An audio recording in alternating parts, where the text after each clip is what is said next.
In September 2022, Captain Ibrahim Traoré rose to power in Burkina Faso, a landlocked West African nation struggling under the weight of poverty, political instability, and a deadly insurgency.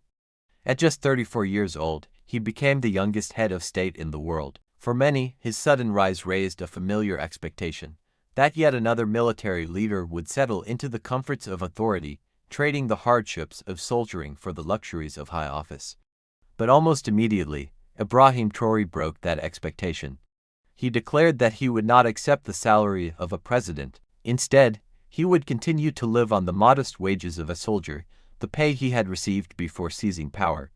In a country ranked among the poorest in the world, where millions of citizens live on less than $2 a day, this decision resonated deeply. It was not simply about money, it was about values.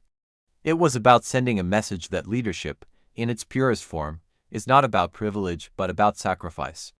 This bold choice carried echoes of a legendary figure in Burkina Faso's history, Captain Thomas Sankara, the revolutionary leader who transformed the nation in the 1980s. Sankara lived simply, cut his own salary, sold government luxuries, and demanded integrity from those around him. He urged his people to rely on themselves, to take pride in their identity, and to resist the corruption and extravagance that had plagued post-colonial Africa. By refusing his presidential salary, Traoré was seen by many as stepping into that legacy, as a leader who wished not to rule above his people, but to live among them. For the ordinary Burkinab, the symbolism mattered. In the bustling markets of Ouagadougou, vendors spoke with pride about a president who shared their struggles. Farmers in rural fields, often neglected by the state, whispered that their leader was not distant but close, not feeding off the people, but standing with them. Young men and women, tired of broken promises from politicians, saw in Traoré a leader who appeared uncorrupted by wealth. But while ordinary citizens embraced the gesture, analysts and critics offered a more cautious view. They reminded the world that refusing a salary, though noble, does not end a war against insurgents. It does not rebuild schools or hospitals. It does not strengthen fragile institutions or guarantee jobs for a restless youth. To them, the move was a piece of powerful political theater, a gesture that won admiration, but one that risked remaining symbolic if not followed by deeper reform. Yet in politics, symbolism is rarely empty. Across Africa, where elites are often accused of enriching themselves while their people suffer, Traoré's decision became a statement of identity. It separated him from the image of the disconnected strongman and aligned him with a vision of leadership rooted in humility. It gave him credibility at home and moral capital abroad. Beyond Burkina Faso's borders, the message carried weight.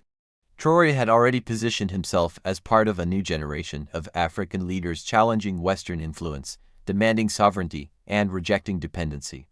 By refusing the financial privileges of office, he reinforced that narrative. He presented himself not as a ruler chasing personal gain, but as a servant of the nation, willing to sacrifice comfort for principle. Of course, the challenges before him remain vast. Burkina Faso faces relentless attacks from armed groups, a fragile economy heavily dependent on gold exports, and a population yearning for stability and opportunity. No amount of personal austerity can solve those problems on its own. The true test of Traoré's leadership lies in whether his symbolic choices will translate into lasting reforms, into policies that improve lives, strengthen institutions, and restore faith in the state.